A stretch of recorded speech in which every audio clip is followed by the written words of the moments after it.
Varicose veins కి సరైన చికిత్స కోసం సంప్రదించండి ఎవిస్ హాస్పిటల్.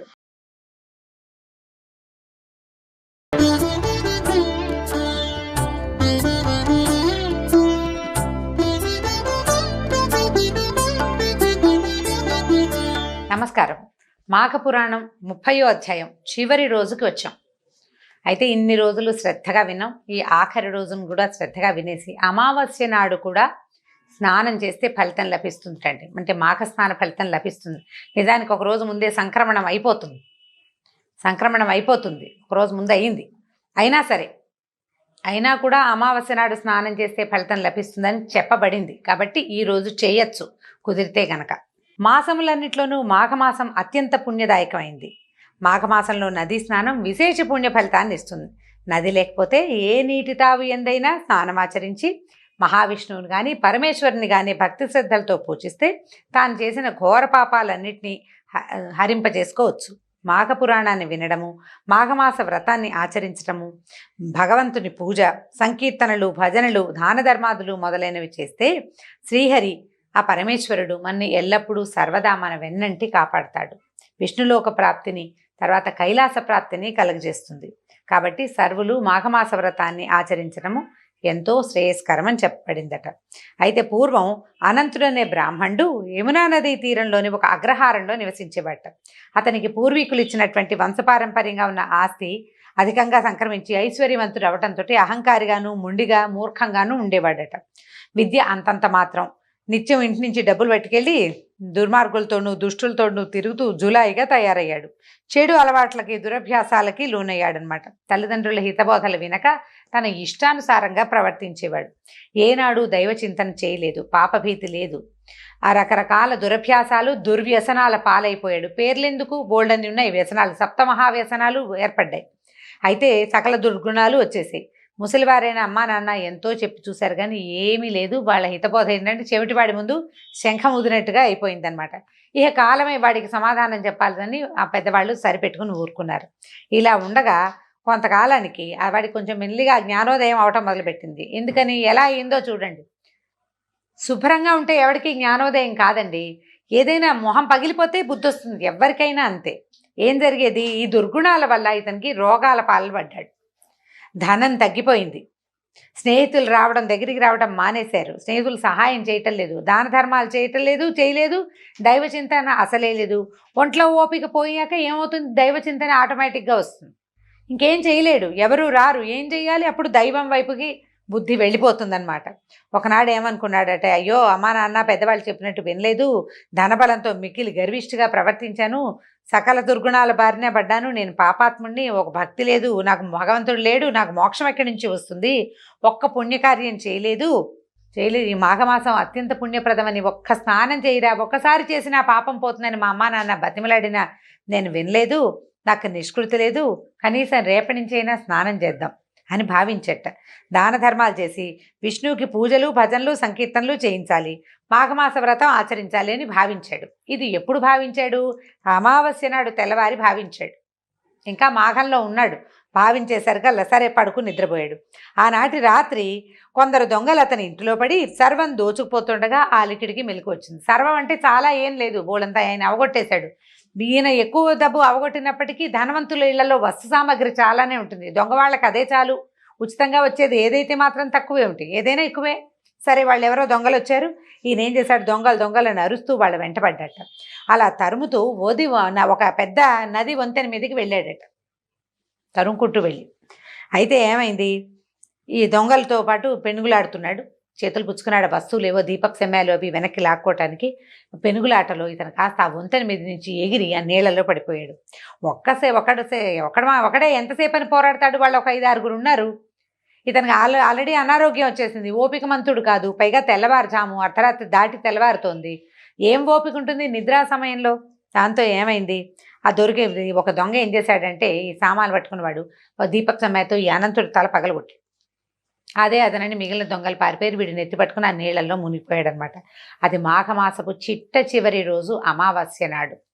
అయితే నదిలో పడిన అనంతుడు నీళ్లలో మునిగిపోవటం వల్ల అతనికి నదీ స్నాన ఫలితం దక్కింది. మాఘం వెళ్ళిపోలేదు, ఇంకా అమావాస్య ఉదయమే తెల్లవారితే అమావాస్య అన్నమాట.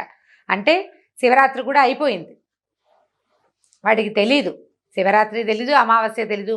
ఇది మాఘమాసం అన్న జ్ఞానం ఒక్కటి మాత్రము ఉంది. అయితే ఈ నీళ్లలో ఉండిపోవటం వల్ల అతనికి మాఘమాసంలో స్నానం చేసిన ఫలితం లభించిందట. దానివల్ల విష్ణుదూతలు అతనికి వైకుంఠ ప్రాప్తి కలిగించారు. ఇతనితో పాటు నీళ్లలో మునిగిపోయాడు ఒక దొంగ. వాడికి స్పృహ లేదు, వాడికి ఈదటం రాదు. వాడికి కూడా మోక్షం వచ్చింది వీడి వల్ల. ఎందుకంటే వీడు ఇద్దరు కలిసి నీళ్ళలో పడ్డారు. మాఘస్నాన ఫలితం దొంగ కూడా లభించింది, వాడికి కూడా మోక్షం లభించింది. కాబట్టి మాఘమాసంలో నదీ స్నానం ఎంత ఫలితాన్ని ఇస్తుందో తెలుసుకోమంటున్నారు. ఇది బాగుందండి. ఇంతకుముందు కథల్లో ఎక్కడా భీముడు పాండవులు ప్రస్తావన రాలేదు. ఈ చిట్ట చివరి కథలో కుంతీసుత మధ్యముడైన భీముడు ఎలా మాఘమాసంలో ఏకాదశి వ్రతం చేశాడో ఒక చిన్న కథతోటి చెప్పి ఇవాళ అధ్యాయాన్ని ముగించేద్దాం. ఈయన బలిష్టమైన కండలు తిరిగిన శరీరం కలిగిన వాడు భీముడు. మహాభోజన ప్రియుడు, ఆకలికి ఆగలేడు. కొండల్ని సైతం పిండి చేయగలిగిన మహాబల సంపన్నుడు. బండెడు అన్నాన్నైనా అవలీలగా తినేయగలుగుతాడు. భోజన ప్రియుడు, నిద్రపోతూ బద్ధకస్తుడు. అవి లక్షణాలు అన్నమాట పాపం ఆయనవి. అలాంటి భీముడు ఒకనాడు మాఘమాసమందలి ఏకాదశి వ్రతాన్ని ఆచరించాలనుకున్నట్ట.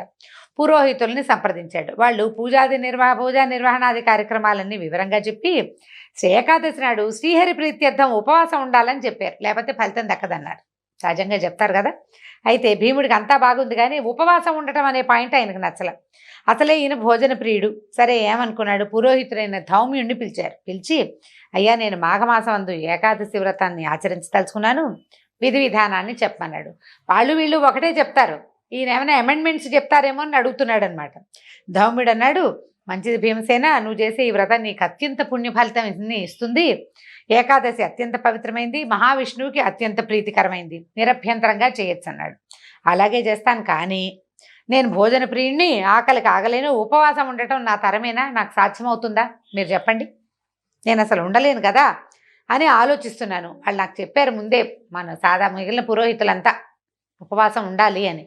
కానీ నా వల్ల అవుతుందా అవదా అని మిమ్మల్ని అడుగుతున్నాను. పైగా ఉపవాసం ఉన్న రోజు ఆకలి తక్కువలు ఎక్కువ ఉంటాయి. తినలేదన్న భావనతోటి ఇంకా కొంచెం ఆకలిస్తుంది, ఏమంటారు షుగర్ లెవెల్స్ పడిపోతాయి, నీరసం, నిస్త్రాణ, తలనొప్పి, కాళ్ళ నొప్పులు తదితరాలు చాలా వచ్చేస్తాయి.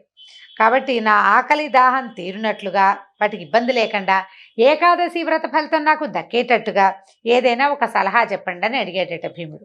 పాండవులకి సొంత పురోహితుడు అనమాట ధౌమ్యుడు. వాళ్ళతోటే ఉంటాడు ఆయన. ఆయన అడవికి కూడా వెళ్ళాడు వాళ్ళతో పాటు. ఆ 12 సంవత్సరాలు ఆయన అక్కడ కూడా ఉన్నాడనమాట. ఆయన ఏమన్నాడంటే, భీమసేన, ఏదైనా వ్రతం చేయడానికి మొదట కావాల్సింది దీక్ష. అందులోనూ ఏకాదశి వ్రతానికి దీక్ష తప్పనిసరి. ఇది ఏమంత కష్టమైంది కాదు. భక్తి శ్రద్ధలతో దీక్ష చేయబోతే నీకు ఆకలి దప్పులు కలగనేరవు. మాఘమాస ఏకాదశి వ్రతం అత్యంత పుణ్యప్రదం, చాలా గొప్పది. ఇంతకంటే శ్రేష్టమైన వ్రతం ఇంకోటి లేదు. అందులో మాఘమాసమందు పుష్యమి నక్షత్రంతో కూడిన ఏకాదశి వ్రతము సర్వశ్రేష్టమైనది. దీంతో సమానమైంది మరొకటి లేదు. కాబట్టి ఇది మహాపర్వదినం, నువ్వు ఆ వ్రతాన్ని ఆచరించు. దీనికి సాటి మరొకటి లేదు. ఇది విశేషమైన పుణ్య ఫలితాన్ని ఇస్తుంది. ఆకలిని గురించి ఆలోచించద్దు.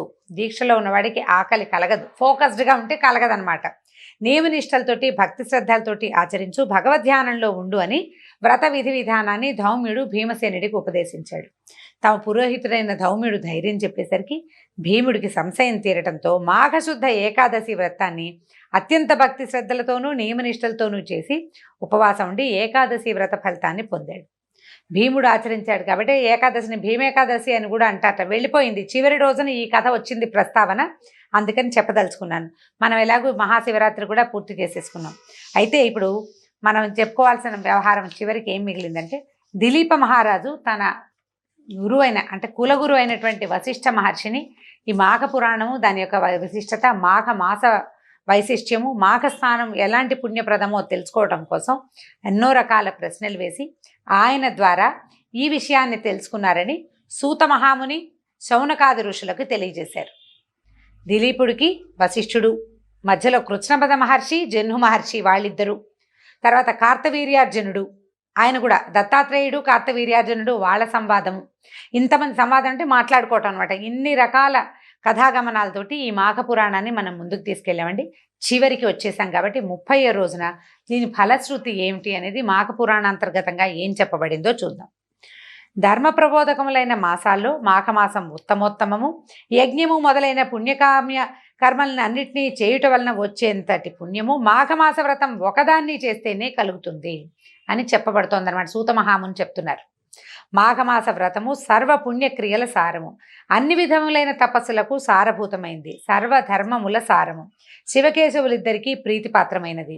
సూర్యుడు, అగ్ని, బ్రహ్మ మొదలగు దేవతల దయను కూడా కలిగిస్తుంది, సర్వ సుఖాల్ని ఇస్తుంది. ఈ మాఘమాస వ్రతాన్ని గురించి నేను చూసిన దాన్ని, విన్నదాన్ని గురించి మీరు అడిగినంత మాత్రంతో నేను చెప్పాను.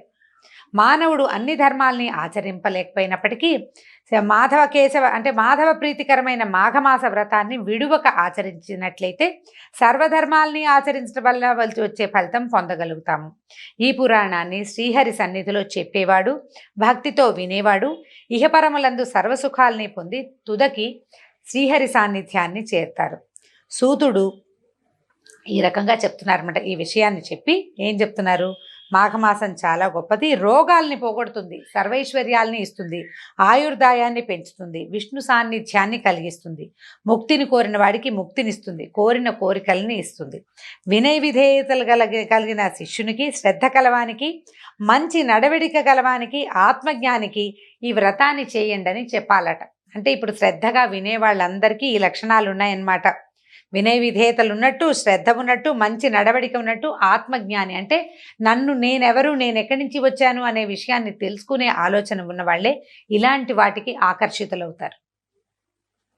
పురాణాలు అవి వింటమంటే ఏమిటి, ఇది ఎక్కడి నుంచి వచ్చింది? ఆ తర్వాత మెల్లిగా మనం మన వైపుకి ప్రయాణం చేస్తాం. ఇలా పురాణం నుంచి భగవంతుని వైపు, భగవంతుని నుంచి మన లోపలికి మనము ప్రయాణం చేసే అవకాశం దొరుకుతుంది. ఈ రకంగా సౌనకాది మహామునులకు రోమహర్షుని పుత్రుడైన సూత మహాముని నైమిషారణ్యంలో మాఘమాస వ్రత మహత్యాన్ని వివరిస్తూ ఈ కథలు చెప్పారు. ఇందులో కొన్ని శివుడు పార్వతికి చెప్పినవి, దిలీప మహారాజుకి వశిష్ఠుడు చెప్పినవి, కొన్ని కృష్ణమధుడు అనే ఋషి జన్హు మహర్షికి చెప్పినవి, వీటన్నిటినీ కలిపి ఇందులో మళ్ళీ మనం చెప్పుకున్నాం కదా, దత్తాత్రేయుల వారు కార్తవీర్యార్జునుడికి చెప్పినవి, ఇలా ఎన్నో కథలని మనం చెప్పుకున్నామండి. ఈ పురాణ కథల్ని సూత మహామునికి తెలియటం వల్లే ఆయా సందర్భాల్లో ఆయా వ్యక్తులు ఎవరెవరికి చెప్పారో చెప్పిన సందర్భం ప్రకారం గ్రహించాలి. ఈ రకంగా మనం మాఘ పురాణాన్ని ముందుకు తీసుకెళ్ళామండి. 30 రోజులు శ్రద్ధాభక్తులతోటి చాలా బాగా విన్నారు. అయితే ముందు ఇంకేం చెప్పగలమో చూద్దాం, ఏం చేయగలుగుతాము అని. అయితే ఇందులో చెప్పబడినవి ఈ సంవత్సరం చేయలేకపోయాము లేదా బాగా చేయలేకపోయాము అలాంటి భావాలకి లోనవ్వద్దండి. ఈ సంవత్సరం చేయలేకపోతే వచ్చే సంవత్సరం చేసుకోవచ్చు. రాగల రోజుల్లో మరింత పుణ్యాన్ని ఇచ్చేటువంటి ఎన్నో రకాల విషయాల్ని మనం తెలుసుకుందాం. ఇంతటితో సెలవు. నమస్కారం.